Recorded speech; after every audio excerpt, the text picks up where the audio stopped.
Hey everyone, and welcome to Fast Pass University, where we make passing your insurance exam simple, clear, and stress-free.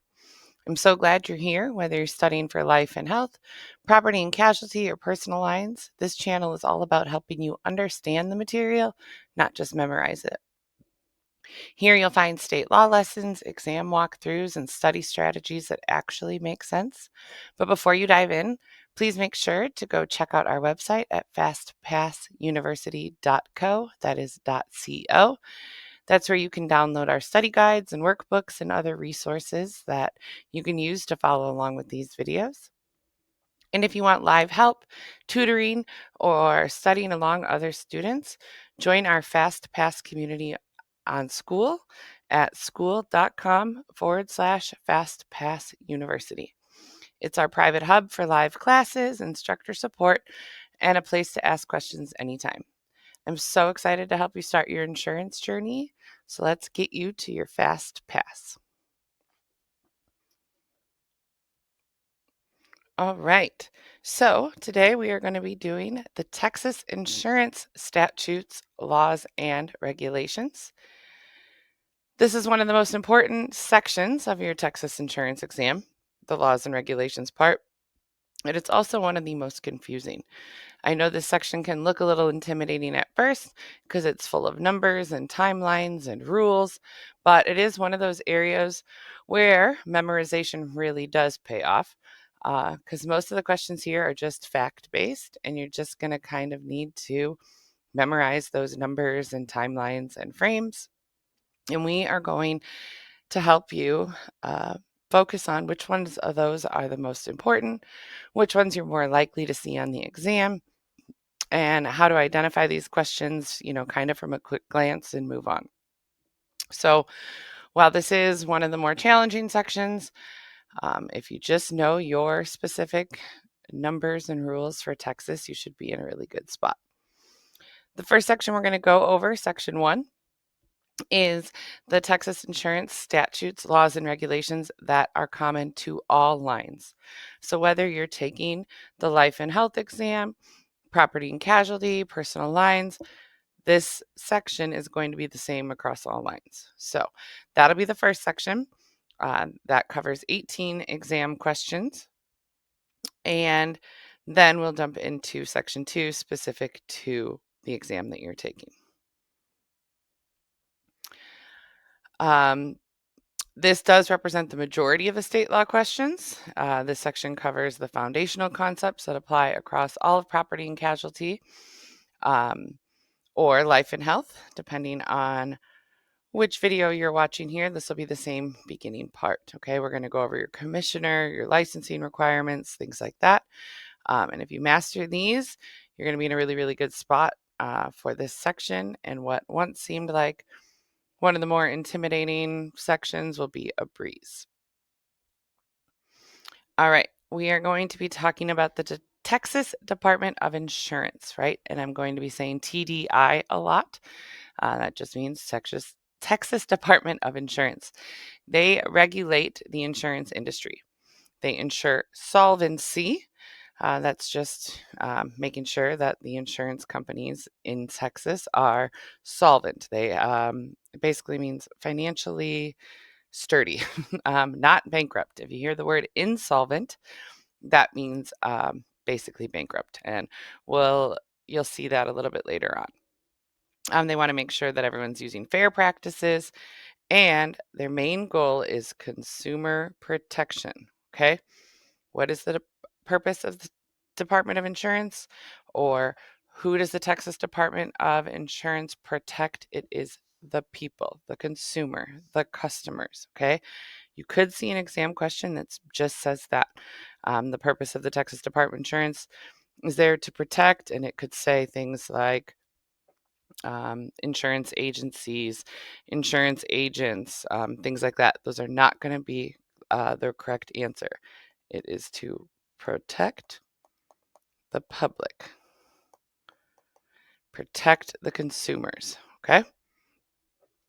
All right. Look, we already have one test question. We're only on the first slide in. So All right, so now we're going to talk about the commissioner. So the commissioner is basically the top dog in the Texas Department of Insurance. They serve as the agency's chief executive and administrative officer with broad powers to license insurers and agents. So they are the ones that are going to be issuing your licenses when you pass your exam. They also license the insurers, insurance companies. They approve rates and forms, all this other stuff. We're going to go into this in more detail on the very next slide. Um, but what you just need to know is that the head of the department for Texas is called the commissioner. Well, what you need to know for this slide, we are going to get into more about the commissioner here in a second, but certain states call it something different. That might be a superintendent or director. You could see a question that is, what is the head of the insurance department in Texas called? And it is the commissioner. Okay. Again, we're seeing consumer protection over here.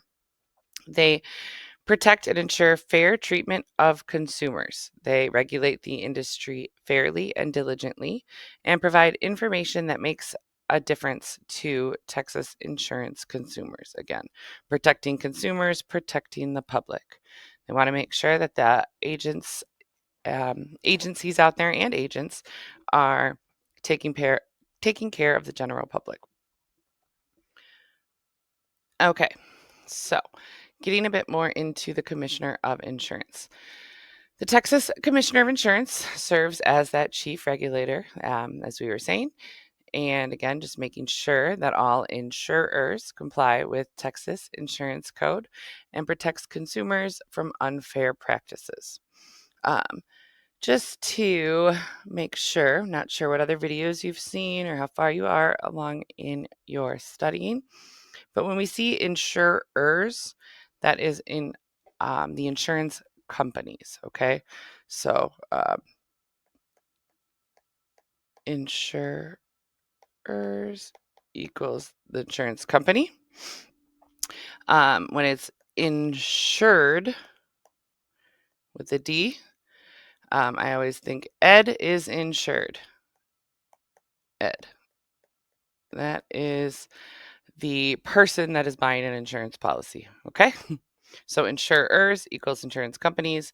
Insured is the person that is insured.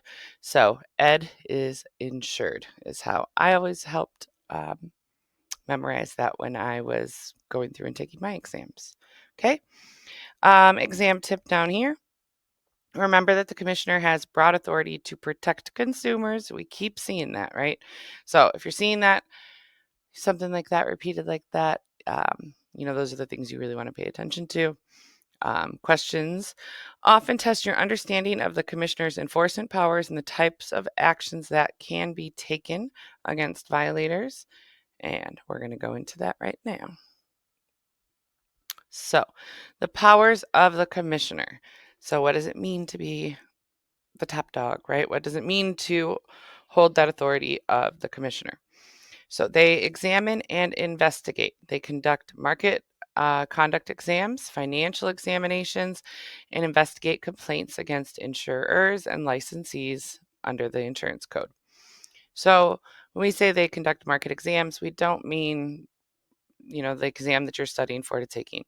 It means examining the financial records, examining the claim records, going in and investigating and examining all the files that an insurance company has in place to make sure that they're doing the rules, kind of like an audit, right? So every 5 years, at least, they have to conduct an examination of all insurance companies. They can do it whenever they like. They can do it more often, especially if they are getting complaints against them. But they have to go in at least once every 5 years and, kind of conduct this examination, this audit of all the insurance companies. And investigating complaints, people can go online and file a complaint against an insurance company or an insurance agent. And the TDI does not take that lightly. And the commissioner would be investigating any of those complaints. They can issue and revoke licenses, right? I can give it to you, I can take it away. They grant licenses to qualified applicants. We're going to go over what it takes to get your license besides passing the exam. But they can also suspend or revoke licenses. Okay, so if they get a complaint, they could even issue a cease and desist order saying, stop whatever you're doing. We need to investigate this. Um, and they could suspend your license during that time. Well, not you guys. You're not going to do anything unethical, right? But they can um, suspend licenses while they're looking into these things, and then depending on the findings, they can also revoke the licenses. Approve rates and forms. So they review and approve policy forms and rates, and to ensure that they are not excessive, inadequate, or unfairly discriminatory. Okay, couple test questions that you could see out of this bullet point here. The first one is that they approve rates. Okay, they approve them, they do not set them. They love to ask the question of, the commissioner can do all of the following except, and it'll list, 3 of these, and then it'll say set insurance rates. They don't set the insurance rates. If your homeowner's policy went up, or your auto policy, you can't go knocking on the door of the commissioner and being like, what the heck, why are my rates so high? He or she only approves them. Okay, so if an insurance company wants to increase their rates, they would have to submit it to the TDI, and the commissioner would approve or deny them. So it could say the commissioner does all of the following except, and it could say issue licenses, conduct examinations, enforce cease and desist orders, and set premium rates. And the incorrect one would be setting the rates. They do not set the rates, they only approve them. The other question that you may see from this bullet point right here is that they need to make sure the rates are not excessive, inadequate, or unfairly discriminatory. So it could say insurance rates for the state of Texas must be or must not be all of the following except, things like that. So excessive, inadequate, unfairly discriminatory. Those are the words you're going to see them. That's how it's going to be written. So remember those 3 terms. Whatever other one is in the question is the incorrect one. Okay. All right. And then enforcing penalties, which we just kind of talked about a bit. They can issue cease and desist orders. Hey, we hear that you're doing one of these unlawful practices, which we will go into some of those in a bit. Stop what you're doing, and your license is suspended right now while we look into this. Cease and desist, stop immediately while we figure this out. And then they can assess penalties and hold hearings. They can issue subpoenas, things like that, while they are doing these investigations. So they can impose fines and penalties, cease and desist. They can, give you your license, take it away, suspend it, revoke it, things like that. But what they cannot actually do is enforce jail time.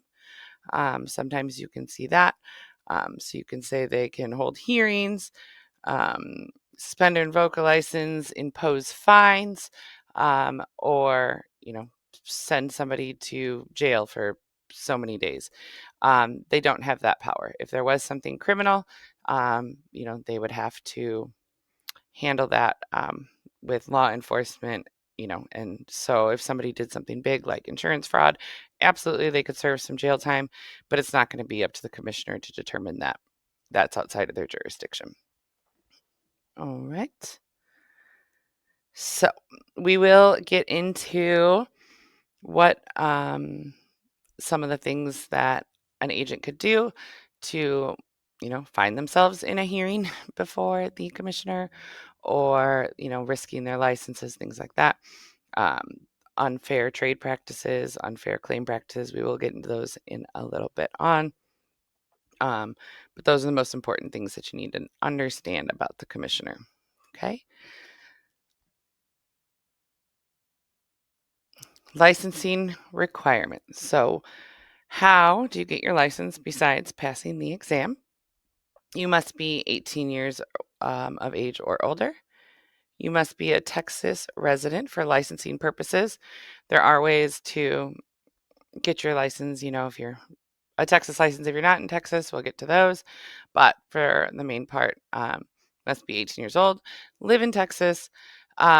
You do not need to complete a pre licensing education course for the state of Texas.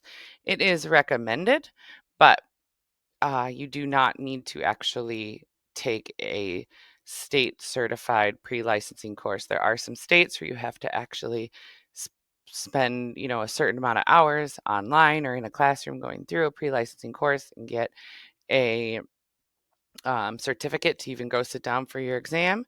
Texas is not one of those places. So you can watch the YouTube videos and go in and take the exam as long as you are 18 years or older, honestly, and a resident in Texas to go take the exam. But to actually, I don't recommend that.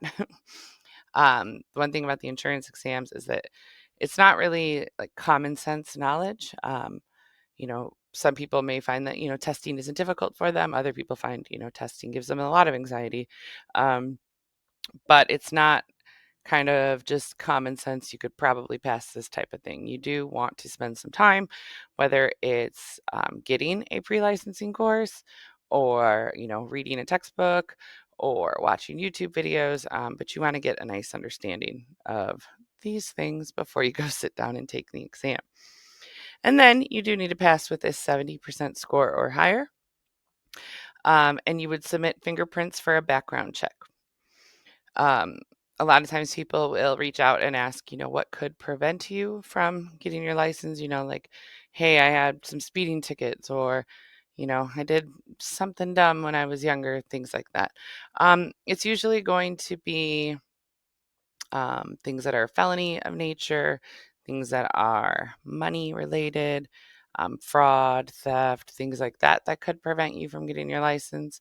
But you always are going to want to check with the Department of Insurance if there is something in your background that you are concerned about.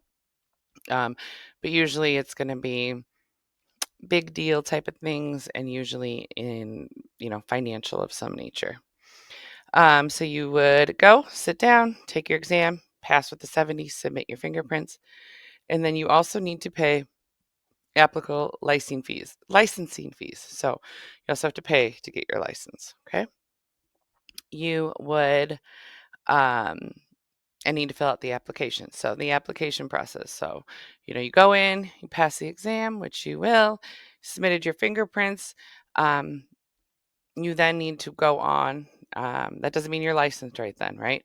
You can't just walk out and be like, I passed, I can sell insurance. You have to actually go online or go to the Texas Department of Insurance and submit the application with all of those things attached, showing that you passed your exam, that you're 18 years of age or older, your fingerprints, and pay the fee.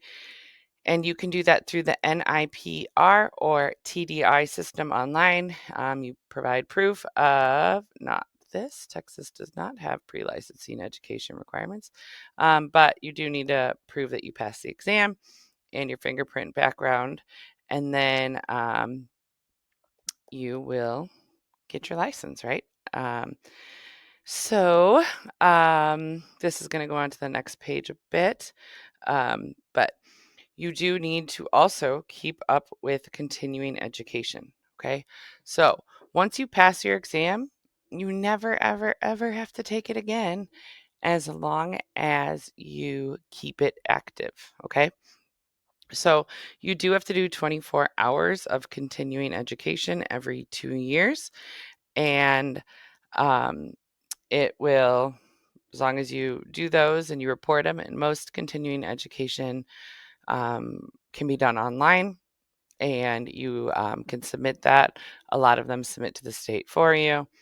Um, but you need to do 24 hours every 2 years. If you didn't meet those requirements, there is a chance that you'd have to sit down and take the exam again. So we'll go into that in a little bit as well. Okay.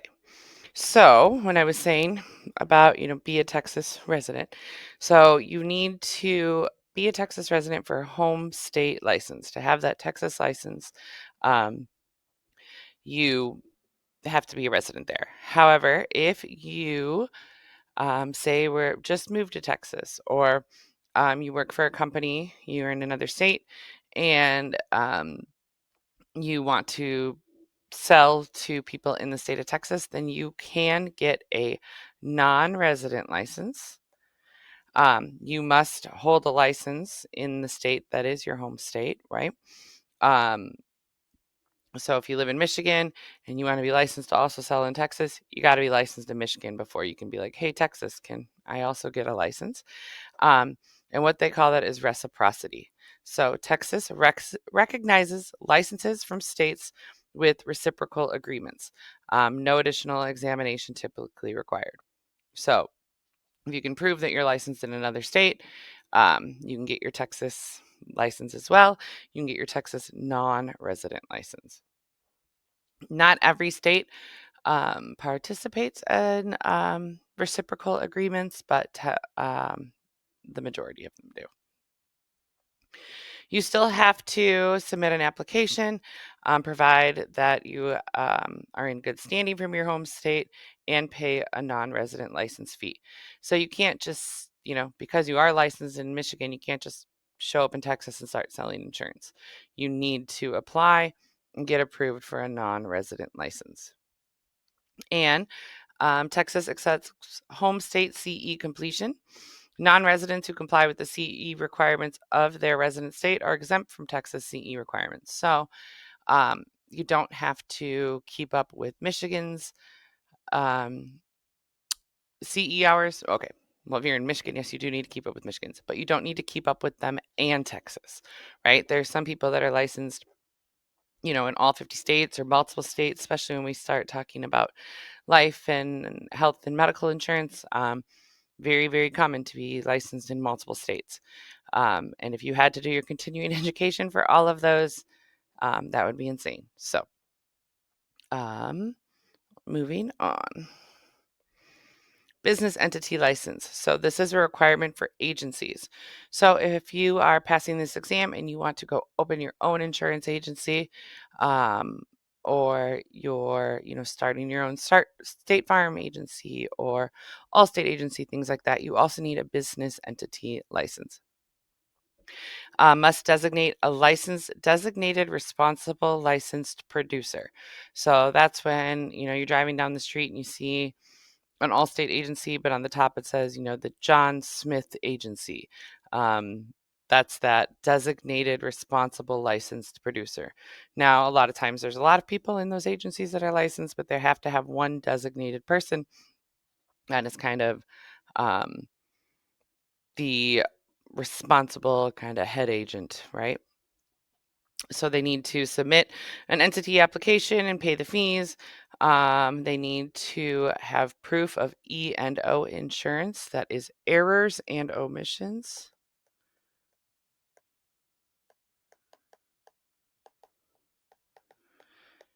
This is to protect agents, and everybody should have this, even if you're not necessarily required to for your business entity. It is a great thing for agents to have. If there was an error or an omission in a policy that you wrote, and let's say it screwed up and somebody's house burnt down and it wasn't being covered, they could technically come sue you. It's kind of like insurance malpractice almost in a way. So if there was anything that you did that affected them being covered, having this errors and omissions insurance is a really good way to step in and help with those claims. They must have active licenses for all producing agents. So anybody within this business entity inside your agency all has to be licensed if they are producing. There's certain people that don't need to be licensed as long as they're not actually selling policies or making endorsements on them. We'll explain that a bit more too. And then they need to renew this license every 2 years on the birth month anniversary, and report any ownership changes. Quick fact: the designated responsible licensed producer must be listed as an owner, partner, or director with authority over the business's insurance operations. They got to have kind of that one person they can go to, um, that, if they have questions or they need to look into things, there has to be that one kind of responsible licensed producer. Again, that's normally when you see whoever's name you see on the top of the sign. Okay, so license renewal and maintenance. Um, Texas licenses are valid for 2 years for agents and producers as well as business and entity. Um, Texas licenses are valid for 2 years and renew on the last day of the licensee's birth month. So this is unique to Texas. I mean, there are other states that have the same requirement, but each state has its own requirement, and some of them are, end of the year, first day of the birth month, anniversary of the day you were licensed, things like that. So you could see a question like this. Plus, you need to know this for your own sake, because you want to make sure that you have completed your CE before the last day of the licensee's birth month, um, 2 years after the first time you're licensed. Well, and every 2 years after that. So they could give you a scenario where they say, um, Bobby got his insurance license on X date, and this day is his birthday. By when does he need to renew? Um, so the license renewal period begins 60 days prior to the expiration date with penalties for late renewal. As long as you keep your address up to date with the Department of Insurance, and which you actually have to, you need to report any address changes or things like that within 30 days to the Department of Insurance. And if you keep your email on file, they will send you out reminders letting you know, hey, your renewal window is coming up. Make sure you get those CE requirements in, things like that. You need to complete required continuing education hours before the renewal deadline. If it is not completed by the expiration, you have 90 days, and you have to pay a $50 penalty for each deficient hour. So if you haven't done any of your hours and it's 90 days past the last day of your birth month, you're going to have to pay $50 for all 20, times 24. So um, just get it done ahead of time, and make sure that your address is up to date and that you've reported any changes like that, and that your email address is on file so you can get the reminders. I always forget. And then I get my letter from the state. Usually, in that 60-day prior, they send something out, and then I'm like, oh, shoot. And then I'm trying to cram in my CE hours. So, do better than that. But either way, I always get enough notice and I have time, and it's not a problem. So, after this 90 days, though, you cannot renew, and you would have to go sit down and take the exam again, which nobody wants to do that. If you get through that pass, like I said, you never have to take that test again as long as you keep up with um, your CE and renewals. So if you had to sit down for the exam again, you would be getting your license reinstated, right? So everything we were just talking about was renewals. As long as you do your continuing education and submit those, your license will renew indefinitely, right? But if you go beyond that 90 days after your renewal window, um, you would have to submit a reinstatement application and pay the required fees, and may need to retake licensing exam depending on circumstances. So generally, you're going to have to retake the exam. Um, but there are some instances, let's say, some big event happened in life, things like that. Uh, you may be able to reinstate it. Of course, if you submitted your CE hours and paid the um, fees and things like that, there may be some extenuating circumstances. You're not going to be tested on that. And hopefully you don't ever have to experience that, but you can figure that out by going on to the Texas Department of Insurance website, or giving them a call, things like that. But either way, that would be called a reinstatement. Also, if for some reason a license was revoked or suspended, um, some of them have mandatory waiting periods. We will go into, if your license is revoked, how long it is revoked for before you can apply again. Or if it's, let's say it was suspended while they were doing some investigations, things like that. That's going to kind of depend on what happened. But once you've met those eligibility requirements, you would be filing to get it reinstated, right? So that means that it went away. Okay.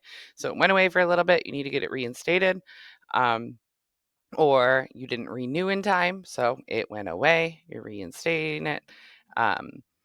And you may need to provide evidence of completing any required remedial education. So those CEs or any outstanding fines, meeting all conditions of a disciplinary order if it was suspended or revoked because of some kind of disciplinary action and order. And then the commissioner will review the application and they can approve, deny, or approve with conditions. They could say, okay, you still need to complete this or that, right? Decision considers violation nature and, the evidence and things like that. You're not going to be tested on specific situations like that. But just to kind of understanding what is the process if somebody did need to reinstate. Now, you could be asked about that. If Jimmy let his insurance license lapse, he did not continue to his continuing education in time, what would he need to do? He would need to reinstate by submitting an application, paying any fees, and completing any outstanding requirements. Okay. So you could see a question on that. I just mean you're not going to get very detailed things about what would happen under revocations or suspensions, because those are going to be, unique to whatever the agent possibly did to end up in those situations. Okay, so let's do an overview on this. Who needs a license? Texas requires a license for anyone who solicits, negotiates, or sells insurance. Multiple license types exist to cover different roles in the insurance industry. So, an agent needs to be licensed to solicit, negotiate, or sell insurance. A non resident license needs to. Again, somebody coming from Michigan wants to sell insurance in Texas, they need a non resident license. There may be limited lines licenses, restricted to specific insurance types.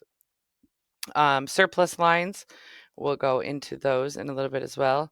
But also, an agency needs to be licensed. Remember, we were talking about the business entity license. There also are situations where they do temporary licenses. Okay. And one question you may see is, how long is a temporary insurance license good for in the state of Texas? And the answer is 180 days. Now, why would they issue a temporary insurance license? These are usually in emergency situations, and it's usually due to the death or the disability of an insurance agent that they will issue a temporary license for somebody close to him to continue business running. Okay, so you cannot sell insurance, negotiate insurance, solicit insurance without a license, right? So you can't even add a new car onto a policy. You can't, if somebody comes in and they want to change their deductible, if you are not licensed, you cannot make those changes. We'll go into examples of that because they will ask you, a couple questions on that. I will get into that shortly. But what I want to focus on right now is this temporary license. So let's say Jackie owns an insurance agency and she has been running it for years and years and years. Her husband is, not involved in the insurance agency at all. He's a landscaper, okay? Knows nothing about the insurance. That's her thing. He goes and does his thing, right? Well, if something happened and Jackie ended up, disabled or, passed away, but she's built this insurance agency for years. Who's going to step in and take care of, the customers? They will, under certain situations, usually involving disability or death, they could provide a temporary license to Jackie's husband to come in and keep business operations flowing while he is attempting to go get his license. At the end of 180 days, you cannot renew it. He would have to have gone through his education and gone and taken the state exam and applied for his own license, or maybe sold the agency or brought somebody else in, things like that. But it is a temporary one-time 180 days that they will allow, again, in events of disability or death, to kind of keep things afloat while they're figuring out how to continue on with the business. Okay. But managing general agents, they need to also be licensed, broad authority to underwrite and bind coverage, and adjusters need to be licensed to investigate and settle insurance claims. So again, going back to what I was talking about just a minute ago, is that, to even add a car onto a policy or change a deductible or things like that, you must be licensed. So there are insurance agencies that'll have somebody working there that is not licensed, a customer service rep or a secretary at the front desk. But if they solicit, negotiate, or sell insurance, or even make endorsements or changes to a policy, they need to be licensed. So they could say, a question, Brittany at the front desk only answers phone calls and makes copy of things for the agents. Does she need to be licensed? No. But if they say Brittany at the front desk frequently answers phone calls and makes changes to customers' policy, does she need to be licensed? Absolutely. Okay. So, but the definition of transacting insurance is if you solicit, negotiate, or sell. Adding a vehicle to a policy is selling insurance. Changing an endorsement, changing something on the policy is still selling insurance because it's going to be adjusting the rate. So anybody that's involved in actually doing anything to the policy or even discussing coverages, Brittany at the front desk can't even kind of like advise or even explain coverages to somebody. So it's really beneficial just to have everybody in the office licensed because it's very, very limited what you can do on a policy if you are not licensed. It's also, you cannot share commissions with somebody who is not licensed. So if Brittany at the front desk is not licensed and her family comes in and gets a policy and the agent's like, oh, that was awesome, I'm going to share the commissions with you. That is an unfair trade practice we're going to get into. But just wanted to keep that in mind while we're talking about this scenario. All right, let's go over some of those important numbers and timelines that we have just discussed. Kind of a recap. Okay.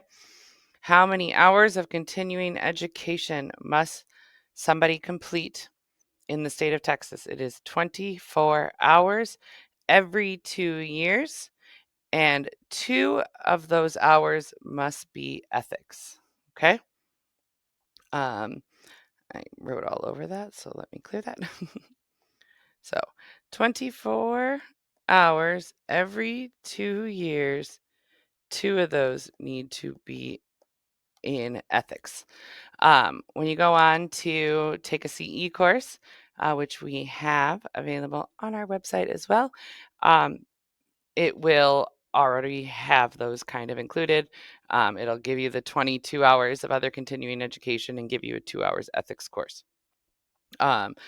So it would be, 22 hours plus 2 in ethics. But you could see a question just asking you how many hours of continuing education? 24. Or of the 24 hours, how many of the continuing education hours need to be in ethics? 2. How often do you need to do your continuing education? Every 2 years. Okay. 24 to 2. How long do you have to report changes? If you move, they need to be able to, send you notifications about your renewal. If they needed to issue a cease and desist, if they needed to ask you some questions about a complaint, the insurance department needs to know where you are, okay? And you want them to know where you are as well so that you don't miss your reminders for your CE hours and renewals and things like that so that you never have to take the exam again. So you have 30 days to report changes, or you can face penalties. They can issue fines and things like that. So 30 days to report changes. Honestly, when in doubt, the answer is 30 days. There are some unique situations where it's 15 days, 10 days for different things we're going to go over, but 30 days is kind of your go-to.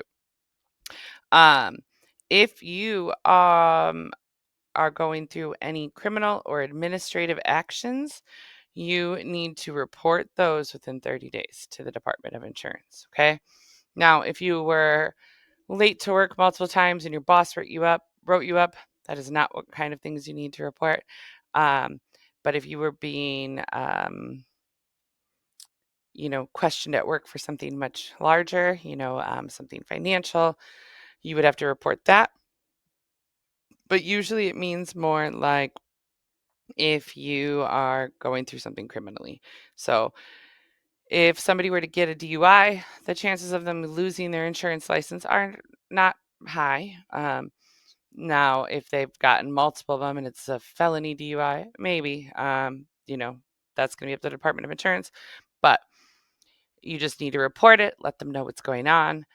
If you don't report it, you're going to probably be in much more trouble than you would have been if you had just reported it. You need to let them know what's going on for serious things like that. And again, that's 30 days. And then how long is an insurance license good for in the state of Texas? 2 years, right? And that's why you have to complete your 24 hours of continuing education every 2 years.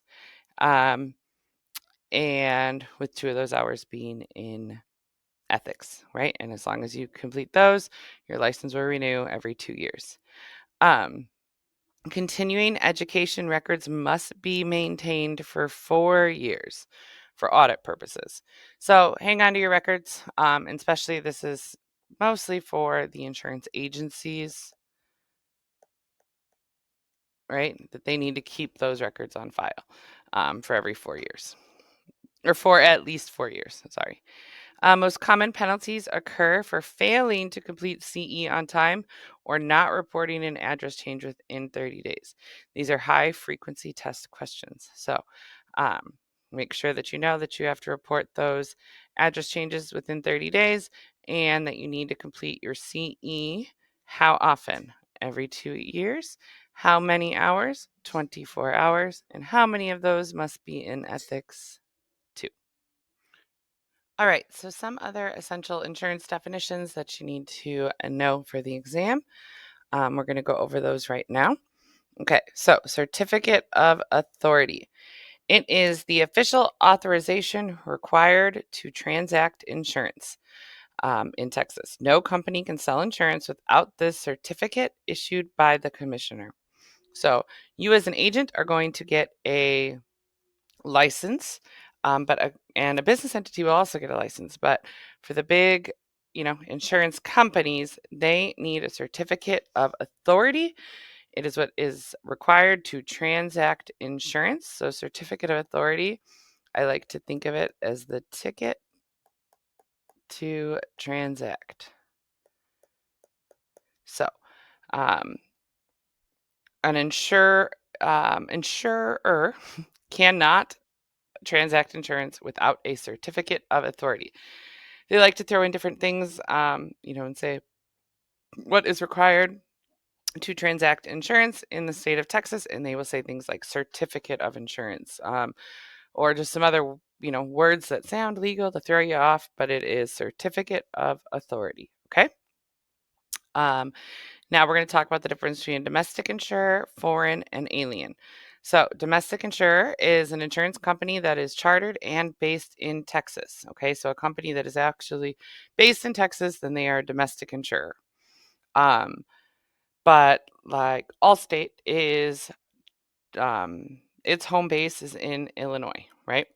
But there's Allstate agencies all over the country, right? So if there's an Allstate agency in Texas, because they aren't chartered there, they are a foreign insurer. So I know foreign sounds like it's outside of the United States, but not for this, not for the insurance exam. Foreign means another US state. You do not need to know where all insurance companies are based out of. You do not need to know where their home base is, where they're chartered, things like that. The exam question you will see is an insurance company is headquartered in Idaho, but they are selling insurance in Texas. What type of insurer are they? Foreign. Okay. So when you see two states in a question, the answer is foreign. Okay. When we are talking about an insurance company that is actually outside of the United States, then it is an alien insurer. So domestic, Texas, domestic, Texas. Um, any other state, foreign, outside of the United States, alien. Okay. They love they love these questions. You're gonna see one of them. Very easy once you just memorize those differences. This question comes up a lot on exams, but it's not hard. So there you go. One question right there as well. Another thing, again, usually about one question on these as well, but why not get the easy points? Okay. Um, Stock companies versus mutual companies. There are some other types, like fraternal organizations, things like that, but these are the two that you're most likely going to see a question on, whether it's a stock company or a mutual company. So think of the S in stock and the S in shareholders. Stock companies are owned by shareholders. Sometimes you'll even see the question where it says, um, who owns the stock company, and it's awesome when they use the word stockholders. So if you see stock and stock, there you go. There's your answer. Okay. They also are the most common type of insured company structure, and they do distribute dividends, but the dividends go to stockholders. So both mutual and stock companies distribute dividends, but where they're going to could be where the answer is on your question. So stockholders, shareholders is a stock company. We also have mutual companies. Mutual companies are actually owned by the policyholders, okay? They are both customers and owners. Profits may be returned to policyholders as dividends to reduce premiums. They are usually governed by a board of elective policyholders. Stockholders was, governed by a board of shareholders. The focus on policyholder benefits rather than investor returns. So um, it's where the dividends are going to and who has the ownership. So mutual, just think, it's a mutual understanding, mutual benefit between the policyholders and the company. Stockholders are um, shareholders and stockholders. Again, usually they're going to use the word shareholder, but I've seen them use the word stockholders.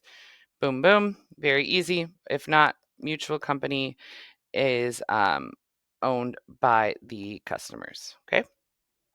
All right. Admitted and non-admitted insurers. Admitted equals authorized. Non-admitted is unauthorized. You could see a question that is that simple.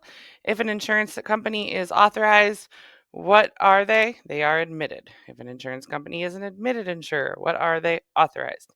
They are authorized and licensed to do business in Texas. Remember earlier we talked about the certificate of authority, right? That certificate of authority is what makes them authorized. It is what makes them admitted to do business in the state of Texas. They must meet all of the state requirements and regulations. And the policies are backed by the Texas Guarantee Association, which we will learn about in a bit as well. Or you could see what if an insurance company is unauthorized to sell policies in Texas or unauthorized to transact business in the state or not licensed in Texas, then they are non-admitted, right? And we're really only going to see this with surplus lines.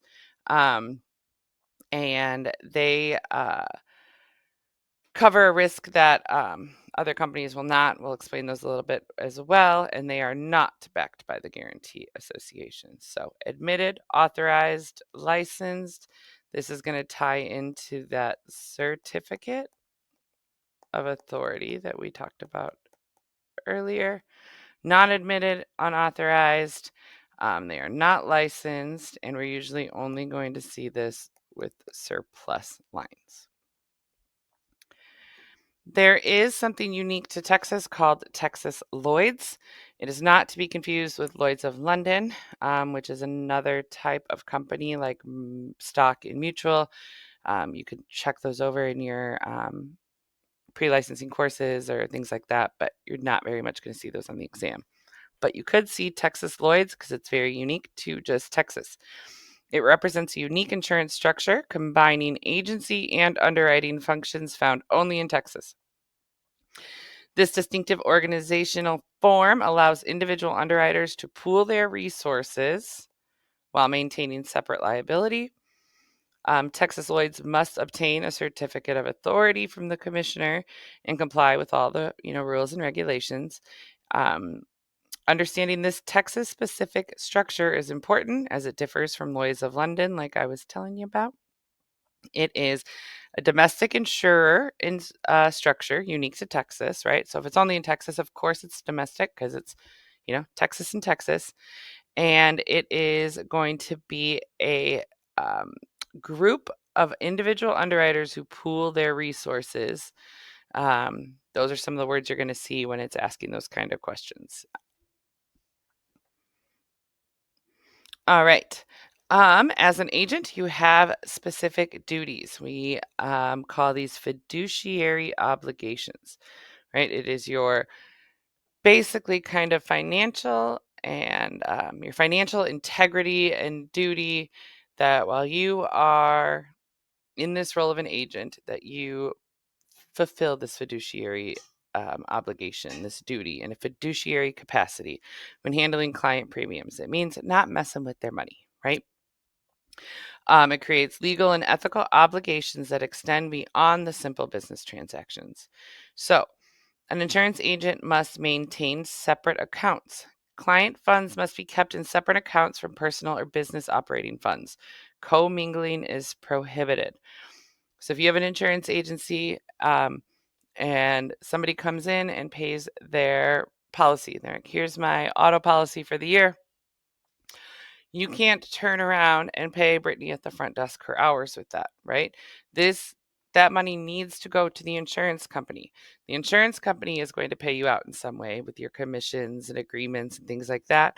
That's going to go into your own separate bank account, and then you handle your business finances from there. You cannot commingle funds, okay? Also, if somebody comes in and is, I got into a car accident, I need my rear view or my side mirror fixed. You're not going to go take money out of the drawer that somebody just came in to pay their policy with and hand it to them to go get their car fixed. That's going to be handled with the insurance company and the claims department. Do not commingle funds. Timely premium remittance. All right. So when you are getting that money in from somebody coming in and paying their policy, you need to make sure that you are depositing it or getting it to your insurance company that you work for within a timely manner. That's usually a couple days. It's going to be company specific, and they don't play about that. You want to make sure that you get that money over to them as quickly as possible. Consequences or failure. Failure to remit premium equals misappropriation, a serious violation that can result in criminal charges, license revocation, and civil penalties. Don't play with the insurance company's money. Don't play with your customers' money, and keep them in separate accounts. Okay. Using client premium money for personal purposes or business expenses is misappropriation and is treated as theft under Texas law. This is a common exam scenario question, right? And they could say, you know, I'll give you a scenario where somebody did exactly like that, right? They commingled the funds, used it for personal and they could say, what duty did they break? What did they violate?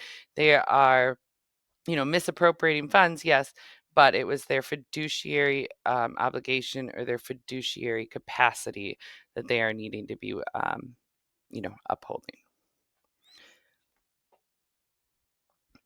Okay, next we are going to talk about some other unfair trade practices, the things that you are most likely to see in the exam when it comes to unfair trade practices, the things that can get that license revoked or suspended, the things that can kind of get you in trouble. So let's jump in to unfair trade practices.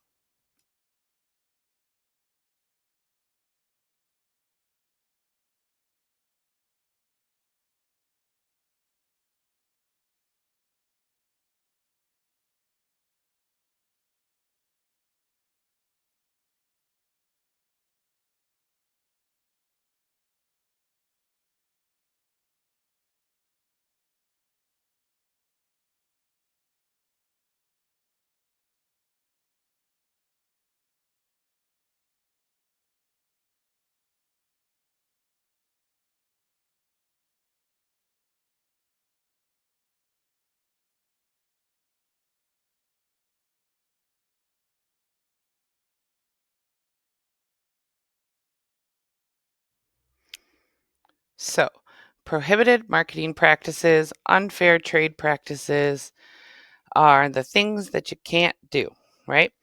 Um, Texas law strictly prohibits specific marketing and business practices to protect consumers, right? The whole point of the Texas Department of Insurance and the commissioner's main focus is protecting consumers. Violations can result in severe penalties, including fines up to $25,000 per occurrence, license suspension, and revocation. Um, they love this question. What is the maximum penalty somebody can receive for an unfair trade practice? What is the maximum penalty an agent can receive for violating? And it may list one of these that we're about to go over. So, $25,000 is another number that you're going to want to remember. So let's go into the most common questions you're going to see on these. Also, things that you absolutely should not do once you are licensed, because there are hefty fines involved and you can get your license suspended or revoked. So, misrepresentation um, and false advertising, but you're mostly going to see the term misrepresentation. But it is basically false advertising, making false or misleading statements about policy terms, benefits, dividends, or the financial condition of an insurer, includes exaggerating policy benefits or minimizing exclusions. So if you are misrepresenting, we have the best policy in Texas has to offer, or well, I mean, I guess you can kind of say that, but misrepresenting that like this will cover everything that could possibly ever happen to your home or your car, or um for life and health insurance, this will cover you forever no matter what, things like that. So making misrepresentations, false advertising, not being clear, right? Insurance is confusing. It is. I mean, that's why you're sitting here watching this video, right? That's why there's so many textbooks on it. That's why there's you have to pass a licensing exam to sell it. It is complicated, and it also is life changing, right? If somebody's house burns down and they thought that their insurance policy was going to cover it and it's not, like, that's huge. That's life altering, life changing. It's important to be taking care of our customers, and that's why the TDI is out there to protect consumers, because these are big deals. Okay, so we cannot misrepresent or falsely advertise or, confuse somebody on what a policy may do for them, right? Because they are going to be trusting you in that capacity to be telling the truth and taking your word for it. And we need to make sure that we are clear and not misleading and not saying anything false about the policy terms, benefits, anything like that. They could give you the definition of misrepresentation and ask you, which of the following terms means making false or misleading statements about a policy term, benefits, things like that. Okay. Now, that is not to be accused of defamation. This is making false, malicious, or derogatory statements about another insurer. I got to clear that. Sorry. Making false, malicious, or derogatory statements about another insurer or agent that are designed to injure their business reputation or operations. Okay. So, misrepresentation is making false or misleading statements about a policy, right? Or the benefits of the insurance company, or, switch to us and, because this policy is going to do this or that.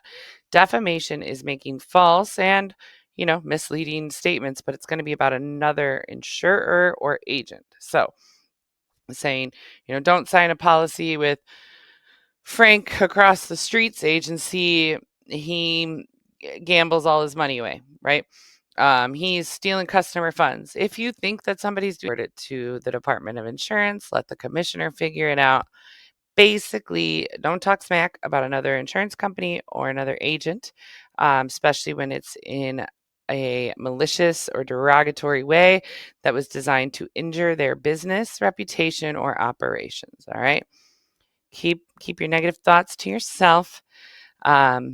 So defamation is an unfair trade practice. So be clear on the difference between misrepresentation versus defamation. Defamation is going to be at a person or an agent, and usually malicious, designed to injure or disrupt their business operations. Misrepresentations is usually kind of lying about your own policy, your own benefits, things like that.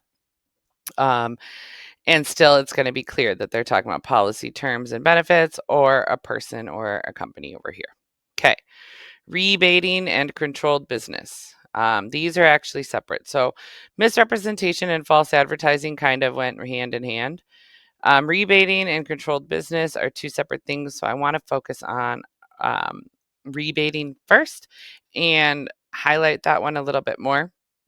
Because you're going to see that one more likely. And this is one of the biggest kind of situations that people find themselves in. This is one of the most often violated unfair trade practices, because people kind of push the limits with it.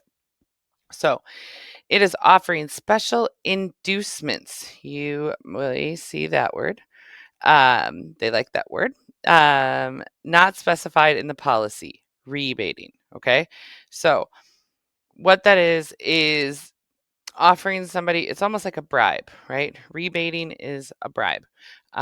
If you come over here to my agency, I will pay your first month premium. Cannot do that. Okay. Rebate is kind of like a bribe. Or, switch to this insurance company and you get $100 gift card. Not allowed, right? Now, you may be wondering because there are certain places that'll give you, $10 gift card for a quote. Okay. The limit is $25, and it cannot be to switch. It cannot be, I will give you this gift card if you buy my policy. Okay. You can give things of gifts up to the value of $25 and not higher. And it has to be just kind of general, coming in and getting a quote, coming and learning about our agency, doing kind of a draw, giving away a pair of movie tickets, although that might be more than $25 right now. I think it is. So it's a real fine line to walk on, and basically just don't do it. But when I had an insurance agency, we did do $10 gift cards, and they were for quotes, just to come over and let us run your quote. That was allowed. But they had no obligation to switch to us. It was not only if they switched to us, and they were, valued at $10, not higher. So, but they like to use the word inducements, or they'll give you a scenario, um, Betsy is running a promotion where she's giving $50 to every customer that signs up with her this month. What unfair trade practice is she violating? Or what unfair trade practice is she doing? That would be rebating. Okay. Rebate and a bribe. They love this question. Make sure you're comfortable with rebating. Make sure you're comfortable with the definition of rebating. Don't be comfortable with rebating. Okay. Controlled business is something different. Controlled business is writing excessive insurance on yourself and your immediate family. Controlled business exceeding limits. Now, what that means is you cannot get an insurance license only to write policies for yourself and your family or closest friends, right? You get a commission, right? So it's like, hey, I'm going to go get my license and buy my $1,000 homeowner's policy because I'm going to get $300 back, right? That's not fair or right. However, there is some wiggle room in your first year of business. Now, it doesn't mean you can't write policies on yourself, right? Absolutely. That's the first thing you're going to do, especially in your first, year. And that's why they give you that wiggle room. Because that's what you're going to call your friends and your family and the people closest to you and be like, hey, can I, run a quote? I'm learning these systems at work. And, people are going to switch to you. That's all right. Especially in the first year in business. Once we start, getting after that first renewal, which is actually 2 years, your book of business cannot exist of, 50% or higher of just you and your immediate family and friends. You need to be writing policies for other people. So that's what controlled business is. So if they say, so and so got their license and they've only written policies on all their immediate family and best friends for the last 5 years. What are they violating? What is that? That's controlled business. Okay. Discrimination, unfairly discriminating between individuals of the same class and equal risk in rates, policy terms, or coverage availability. Okay. Insurance, in a way. I should probably rephrase that. But okay. Men and women get different rates, right? They get different rates in life insurance, health insurance, car insurance. Married couples get better rates than a single driver. There's statistics that says that a married couple or people with children drive safer than those that don't. Okay, but those are within the same class. Okay, married people, that's the same class of married people.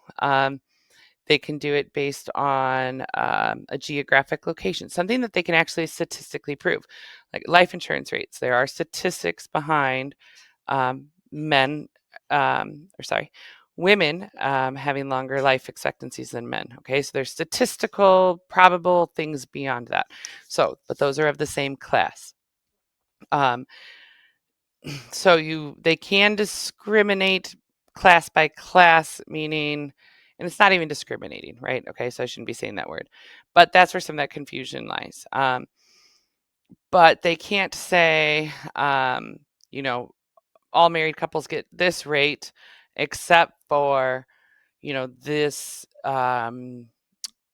group of people that are in the same class, right? So if the class is supposed to be married people, that's what we're talking about for this rate, and then they start discriminating based on, ethnic background or religion, things like that. They can't do your insurance rate based on that. Okay, so it is unfair discrimination between individuals of the same class. Um, they need to be getting the same policy rates, terms, coverage, availability. Okay, so um, the key trigger in that question is usually going to have the word same class in it, because they can say, can insurance rates discriminate between, you know, young drivers and drivers that have been drivers for a lot longer, right? So 16-year-olds are going to have a much higher rate than somebody that's, 45 and never had a speeding ticket. They're not from the same class. So that's okay to have different rates, um, because what the class we're talking about there is ages, right? So it's not young drivers and um, experienced drivers. So look for the word same class, kind of pay attention to how they're doing it. And if everything I just said is just confusing, don't worry. At most, you're going to see one question on this, okay? um, Fraud and unfair competition, obviously using fraudulent, coercive, or dishonest practices to secure business um, is absolutely not allowed. And this is where you're going to see the highest penalties, revocations of license and things like that. We cannot do fraud. Boycott, coercion, or intimidation. Entering into agreements to boycott or limit coverage or using coercive or intimidation to influence insurance transactions. Can't go out there and trying to intimidate people to come buy your policies or coercing them, right? So um, you're going to notice in like the difference between coercion and rebating. Coercion's more like extorting, forcing somebody to come buy your policy in an intimidative way. You're also less likely to see these on the exam than you will the specific ones that we just talked about, like misrepresentation, defamation, rebating, things like that. All right. What you must know about prohibited practices. Rebating, misrepresentation, and discrimination are always prohibited. These three violations appear most frequently on exam questions, which is what I was just kind of saying. Understanding what constitutes each violation and recognizing examples and test scenarios is essential for passing your exam. So, rebating examples, offering to share your commission with a client, right? I didn't mean to mark there. Um, Remember, we can't even share our commission with Brittany at the front desk if she's not licensed, okay?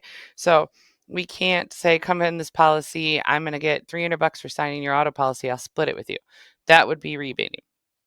They're not licensed, right? And we also can't bribe somebody with an inducement to come get a policy with us. Providing gifts or tickets as inducement to purchase. Again, if you're doing kind of a raffle for people that are already in your insurance agency, that's different. My insurance agent actually does raffles a lot for sporting events, but he's sending it to his existing customers, and we get entered by sending out referrals, right? We're referring other people to go check them out. And then he does a drawing and you can win tickets. That's all right. But it's trying to get them to induce them to buy, bribing them to come buy a policy. And again, while that limit is $25, it's going to be very obvious in the test question And it's not even that. You're not allowed to rebate $25.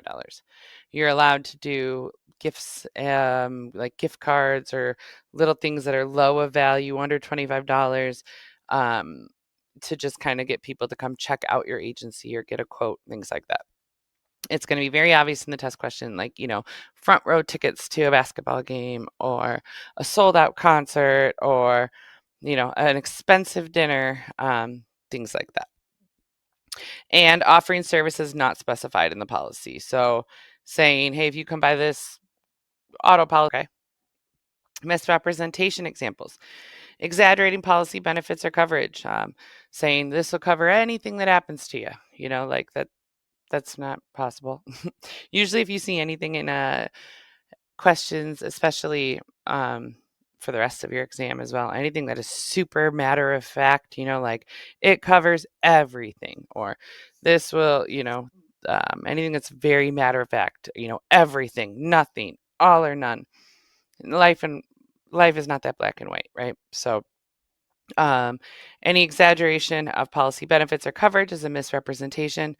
Minimizing or hiding policy exclusions, knowing that something's not covered and trying to like not bring that up because it, you know, um, may be applicable to this customer, things like that. You can't do that. You need to be clear and honest with your customers. Like I said, insurance is confusing and it is important and can be life-changing when things happen. So we need to be truthful and honest about what a policy, the benefits that it has, the exclusions that it might have, etc. And false statements about insurer financial condition. If you're about to be going bankrupt and not going to be able to cover claims and things like that, you know that your company's going out of business. We probably shouldn't be out there trying to get some more business, right? So false, um, exaggerated, misrepresented, minimizing things. Those are going to be misrepresentation. And discrimination, charging different rates for identical risks, offering different terms for the same risk, or unfairly refusing coverage based on a protected class. Okay, so anything discriminatory. There are also unfair claims practices. We will get into more specifics once we get into the specific lines of whether we're doing property and casualty and life and health. We'll get into exact unfair claim practice numbers, but you do need to know that they exist for this part of the laws and regulations. Texas law specifically prohibits unfair practices in handling insurance claims. These violations protect policyholders from being mistreated during the claims process. So you cannot delay payments, deny valid claims, or lack an explanation. So delaying payments, unreasonably delaying investigation or payments of claims without proper justification or documentation requirements. And same here, the violations can be up to $25,000 per occurrence. The commissioner takes consumer protection very seriously, and claims handling violations are strictly enforced. If they have a claim that was absolutely covered, and delaying the payment, again, if somebody's without a car, without a home, without somewhere to stay, we cannot be delaying our payments out to them. If somebody's husband just passed away and it was all a legitimate claim, holding onto their life insurance policy, like we can't delay the payment of claims, or just waiting to even start investigating it. Like, oh yeah, their car got totaled, but we'll get to it when we get to it. No, there are actual timelines, and we will go over those timeline numbers. Denying valid claims, refusing to pay claims without conducting a reasonable investigation or providing a legitimate basis for denial. Okay, you can deny claims. Claims get denied all the time, but it has to be for a legitimate reason, and you need, to explain it. Now, again, this is going to be the claims department and, of the insurance company you're working for, but you need to know that these things exist. And maybe you are going into the claims department, things like that. So sometimes they'll trip you up in a question and say, like, which one of these is an unfair claims practice? And it could say, paying on time, which we're supposed to do. Or, explaining why a policy was signed, but it could just say denying claims, right? Denying claims is not an unfair claim practice, but denying a valid claim or denying a claim and not telling them why is an unfair claim practice. Okay. So somebody could, somebody could have broke their own window on their car. Oh no, that still might be covered under certain situations. Never mind. Let me try to think. Okay, so water damage. Water damage is usually excluded in a lot of policies, especially in like basements, like flooding from the ground up. Get into that when you're learning about homeowners policies, but it's a very common exclusion. Okay, so somebody could, especially if it's been sitting for like a long time. So let's say somebody's, had a leaky roof for years. Every time it rained, it was just coming in, and now all of a sudden, by the time it's collapsed and there's dry rot and mold and fungus, and it's been literally happening for years and they haven't done anything about it until the roof collapses, there's a very high chance that that claim is denied, right? Because insurance likes to cover things that are sudden, unforeseen. You'll get into that more in your homeowner sections. But that claim is very likely going to get denied. That's okay. Claims can get denied. If insurance companies just approved every claim that came through, there wouldn't be insurance companies. They'd go bankrupt. Now, but if they deny a valid claim, right? So there was a storm and a tree fell through their roof and it collapsed, and that's covered on the policy that they happen to have. And they were just like, nah, we don't feel like paying that one. That would be denying a valid claim. And that is an unfair claim practice. All right. So that is section 1.